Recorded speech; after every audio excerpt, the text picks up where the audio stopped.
I absolutely love Ford Mavericks. And well, if you've been following the channel, you guys would know that because I've actually owned 3 of them now. One of them I drove stock, one of them I slammed to the ground, one of them I lifted, but the lowered one stayed near and dear to my heart because it is amazing. A lowered performance pickup truck in the modern day and age that gets good gas mileage. I mean, sign me up. That is absolutely fantastic, and Ford must have watched our videos because they listened. They did exactly that from the factory, introducing the 2025 Ford Maverick LOBO. This is my brand new 2023 Ford Maverick XL. Yesterday I took delivery of my second Maverick. This is my 2023 Ford Maverick. 6 months ago, I ordered this Terrain 2024 Ford Maverick Lariat.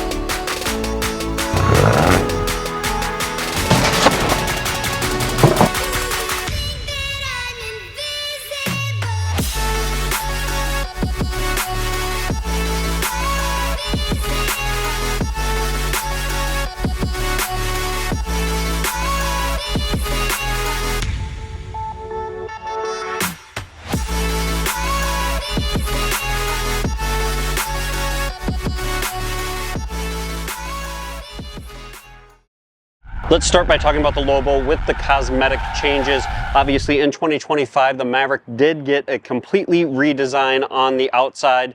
Not completely, let's just start with the front end because that's really where the change is. We have a lot narrower headlights and a wider grille, so it opens things up. However, when we talk about the Lobo specifically, we also have painted fascia, painted side skirts, painted rear bumper, so it really looks awesome knowing that this is a sport truck at its roots. Now up front for 2025, the Maverick got a nice little facelift, and it does look quite nice and modern. We now have fog lights, which look great, but what I really like about the Lobo now is this new gloss black grille with these amazing LED running lights, the projector headlights. The previous Maverick that I had was a Lariat, and it still just had LED bulbs in it. Now that we have actual projectors, and these new running lights make this thing look so much more modern. It's crazy how the old Maverick didn't really look dated, but now it looks old. Yeah, Austin, and the grille, gloss black, looks good, right? So that also goes on to the wheels that are gloss black. And it doesn't end there, it's also on the roof that is gloss black for the first time. So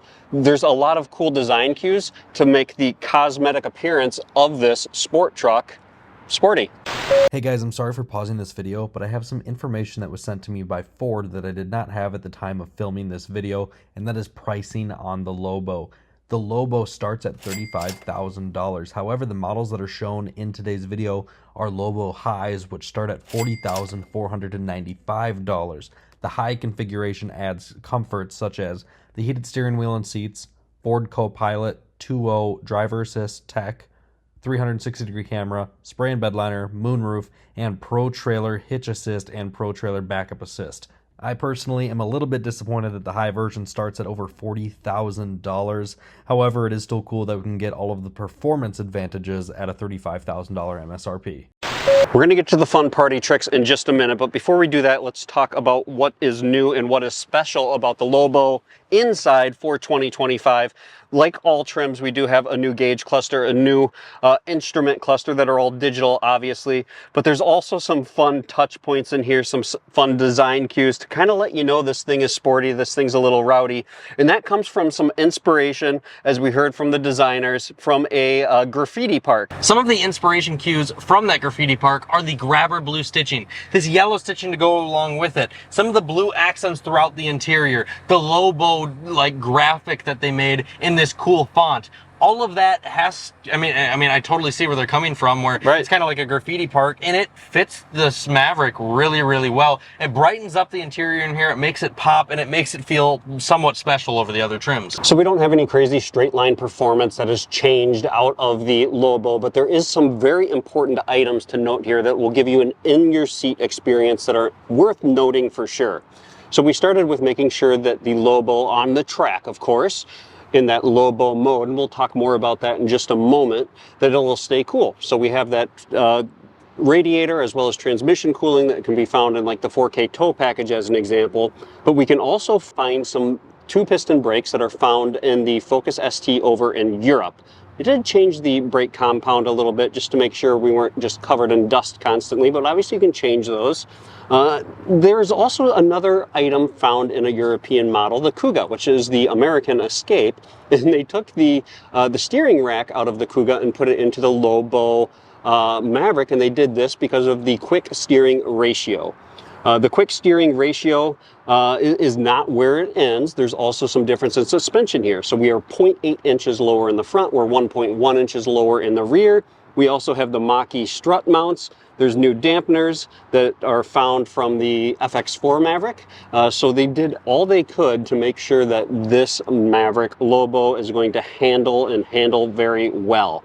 The biggest news to report is the twin back RDU, which provides torque vectoring for the Maverick. So this is where on the track, of course, when you're in Lobo mode, which is a track use only, you can do some smoky burnouts, some smoky donuts, I should say, not a burnout, but this thing will do it. I've heard it from the engineer. That torque vectoring allows you to get into the power sooner. So not only are those turbos spinning and they're going to stay spooled for longer and faster just with the tuning that is in the transmission, holding those RPMs, but that torque vectoring is going to put the power where you need it. So as you're going through the turn, you can get back on that gas and away you go.